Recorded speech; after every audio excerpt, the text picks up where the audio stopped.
Bismillahirrahmanirrahim. Assalamualaikum warahmatullahi wabarakatuh. Alhamdulillahirrahmanirrahim. Hari ini kita bertemu kembali di mata pelajaran IPA yang dimana pada pertemuan kita kali ini kita masih membahas materi yang sama dan melanjutkan materi pada minggu yang lalu. Dimana pada pertemuan kita kali ini kita akan membahas tentang klasifikasi makhluk hidup. Adapun kompetensi dasar pada pertemuan kita kali ini adalah mengklasifikasikan makhluk hidup dan benda berdasarkan karakteristik yang diamati, serta tujuan pembelajaran kita pada pertemuan kali ini adalah mengidentifikasi variasi pada makhluk hidup, menggunakan dan mengetahui metode penamaan ilmiah pada sistem binomial nomenklatur. Oke, kita langsung saja ke materi kita hari ini. Nah, pernahkah kalian pergi ke pasar tradisional? Tentunya pasti kalian pernah ke pasar tradisional, di mana ketika kita pergi ke pasar pasti kita akan melihat para pedagang yang mengelompokkan makanan-makanan atau dagangan-dagangannya. Misalkan ada pedagang yang menjual buah-buahan, dikelompokkanlah buah-buahan tersebut, buah apel, buah jeruk, rambutan dan sebagainya. Kemudian ada juga pedagang yang menjual sayur-sayuran, sama halnya dengan buah-buahan. Kemudian pedagang sayur juga mengelompokkan dagangan sayur gitu ya. Kemudian selain dari buah dan sayuran, di pasar tradisional itu ada juga kelompok kebutuhan pokok yang lainnya. Nah, kenapa sih kira-kira para pedagang tersebut mengelompokkan dagangan-dagangan tersebut? Nah, di mana para pedagang di pasar mengelompokkan dagangannya itu untuk memudahkan para pembeli mengenali dan memilih barang dagangannya, seperti itu. Ya. Nah, klasifikasi makhluk hidup. Oke, di mana klasifikasi makhluk hidup itu adalah cara mengelompokkan dan pemberian nama pada makhluk hidup berdasarkan persamaan dan perbedaan ciri makhluk hidup. Oke, di mana ilmu yang mempelajari tentang klasifikasi makhluk hidup ini dinamakan dengan taksonomi. Ada Carolus Linnaeus, yang dimana Carolus Linnaeus itu dia adalah pelopor pertama taksonomi yang dijuluki sebagai bapak taksonomi. Oke. Selanjutnya, nah, di antara jenis-jenis makhluk hidup yang beraneka ragam ya, terdapat persamaan dan perbedaan ciri.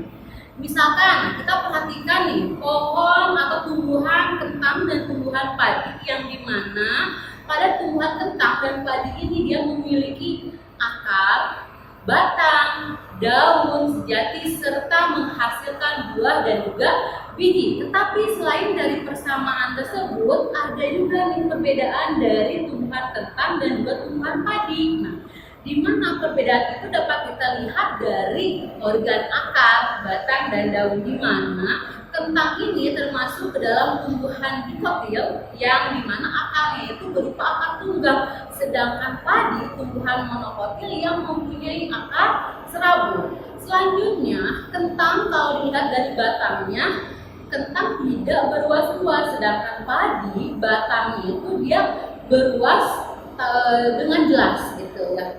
Dan selanjutnya kalau dilihat dari organ daunnya, kentang ini memiliki daun yang bentuknya agak bulat dengan tulang daun menyilip, sedangkan padi, nah, kalau dilihat dari daunnya memiliki panjang seperti pita dengan tulang daun sejajar. Nah, itu adalah persamaan dan perbedaan pada tumbuhan padi dan kentang. Oke. Nah, pun sama halnya dengan hewan. Dalam dunia hewan terdapat keanekaragaman yang nampak dari perbedaan bentuk, misalnya kemudian ukuran, susunan tubuh, warna, cara reproduksi hewan, dan habitat atau tempat hidupnya. Contoh dari berbagai jenis hewan yang memiliki bentuk dan susunan tubuh yang berbeda ini misalnya pada ular, kelabang, kemudian kucing, dan ikan. Oke, tadi sudah kita ketahui bahwa klasifikasi makhluk hidup itu adalah mengelompokkan makhluk hidup berdasarkan ciri pada persamaan dan perbedaannya. Nah, kira-kira tujuan dari adanya klasifikasi makhluk hidup itu untuk apa sih? Nah, oke. Jadi biologi ini mengelompokkan organisme berdasarkan kemiripan pada bagian tubuhnya. Contohnya di sini ada hewan singa dan harimau tutul, yang dimana singa dan harimau tutul ini dia merupakan dua spesies yang berbeda, meskipun di keduanya itu ada persamaan di mana bentuk tubuhnya besar, pemakan daging dan buas. Nah, seperti itu. Ya. Jadi, singa dan harimau tutul ini termasuk ke dalam dua spesies yang berbeda, di mana spesies ini adalah kelompok organisme yang dapat melakukan perkawinan antar individu yang nantinya akan menghasilkan keturunan. Seperti contohnya misalkan singa kawin dengan kelompok yang sama dengan singa lagi. Nah, seperti itu ya. Kemudian, jadi tujuan dari klasifikasi makhluk hidup itu untuk mempermudah dalam mempelajari keanekaragaman dari makhluk hidup, seperti itu. Oke.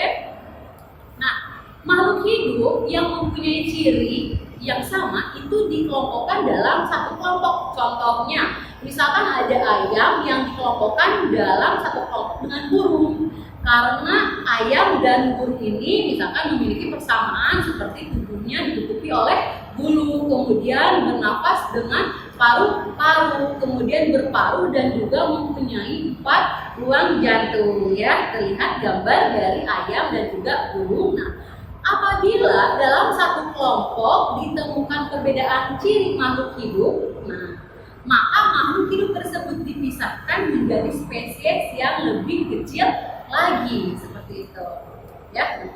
Carolus Linnaeus, di mana tadi sudah kita ketahui bahwa Carolus Linnaeus ini adalah bapak pelopor ilmu taksonomi gitu ya, di mana Carolus Linnaeus ini dia melakukan klasifikasi makhluk hidup dengan membuat suatu urutan tingkatan klasifikasi yang disebut dengan takson. Nah, dilihat di gambar ini adalah urutan takson pada klasifikasi makhluk hidup, di mana urutan yang paling tinggi itu adalah kingdom, kemudian phylum, kelas, ordo, family, genus dan spesies, di mana yang paling tinggi tingkatannya itu adalah kingdom dan yang paling rendah tingkatannya itu adalah spesies. Kalau kita lihat urutannya dari yang paling tinggi ke yang paling atas atau dari kingdom ke spesies itu akan semakin banyak persamaannya sehingga semakin sedikit jumlahnya.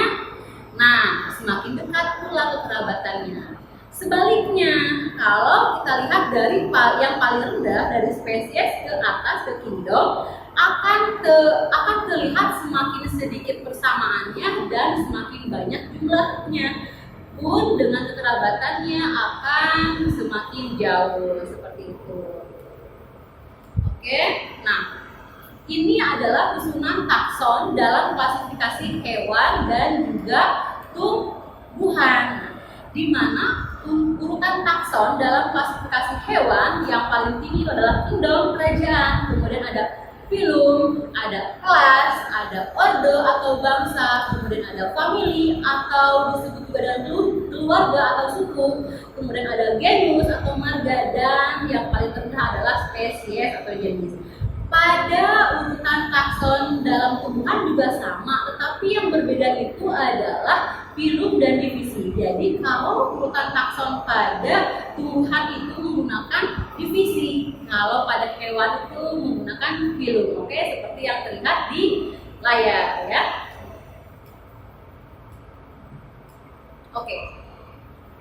Di sini kita ambil contoh ayam, di mana ayam ini termasuk ke dalam kerajaan animalia, atau animalia ini adalah kerajaan hewan, di mana ayam ini memiliki phylum Chordata. Chordata ini adalah hewan bertulang belakang. Kemudian kelas dari ayam ini adalah Apes atau hewan berbulu dan bersayap. Kemudian ordo dari ayam atau bangsa dari ayam ini disebut dengan Galliformes atau ordo burung. Nah, kemudian famili atau keluarga dari ayam ini disebut dengan Phasianidae atau unggas tanah.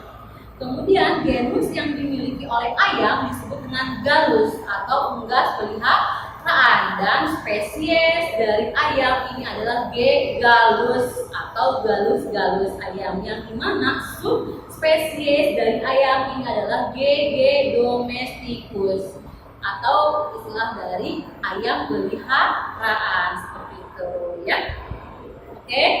Nah, kemudian ada istilah binomial nomenklatur, di mana binomial nomenklatur ini adalah sistem penamaan ganda, yang dimana sistem penamaan ganda ini digunakan oleh Carolus Linnaeus untuk mengklasifikasikan makhluk hidup berdasarkan ciri struktur tubuh atau susunan tubuh luarnya, seperti itu ya.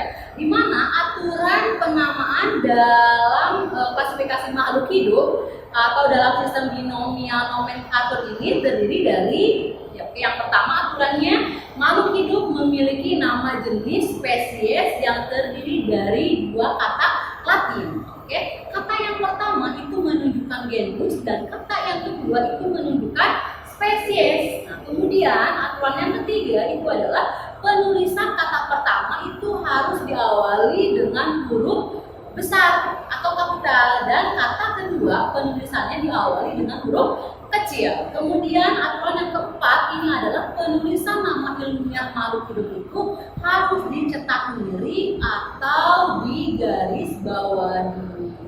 Oke, kita ambil contoh, misalkan tadi yang mempunyai nama lain atau nama dalam binomial nomenklatur itu adalah Oryza sativa, di mana Oryza ini adalah kata pertama yang menunjukkan genus atau marga, yang dimana disitu terlihat huruf pertama dalam kata pertama itu adalah huruf kapital. Oke. Kemudian sativa ini adalah kata kedua yang menunjukkan spesies atau jenis, yang dimana huruf pertama pada sativa ini berawal dari huruf kecil. Oke. Di mana Oryza sativa ini merupakan nama ilmiah, dan nama ilmiah ini diambil dari bahasa Latin, seperti itu. Oke, nah di sini terdapat beberapa contoh yang lain nama ilmiah dari tumbuhan dan hewan yang lain, seperti ketela pohon yang mempunyai nama ilmiah Manihot utilissima, kemudian jagung mempunyai nama ilmiah Zimais. Kemudian kacang hijau mempunyai nama ilmiah Pharseolus radiatus. Kemudian kucing mempunyai nama ilmiah Felis domesticus. Kemudian serigala mempunyai nama ilmiah Canis lupus. Nah, seperti itu ya. Yang dimana penamaan dari nama ilmiah dari hewan atau tumbuhan ini harus menggunakan huruf cetak miring atau digaris bawahi, seperti itu ya. Oke, apa sih manfaat dari kita mempelajari atau kita mengetahui klasifikasi makhluk hidup tersebut? Manfaat dari makhluk hidup yang dikelompok-kelompokkan itu pertama, untuk mengetahui bahwa organisme itu saling membutuhkan, kemudian untuk mengetahui manfaat dari masing-masing setiap organisme, dan untuk mengetahui kekerabatan makhluk hidup yang dimana dapat mendukung kelangsungan hidupnya. Oke. Itu mudah-mudahan materi kita kali ini dapat dipahami. Untuk pertanyaan lanjutan kita akan bahas lewat video conference. Terima kasih. Wabillahi taufiq wal hidayah. Wassalamualaikum warahmatullahi wabarakatuh.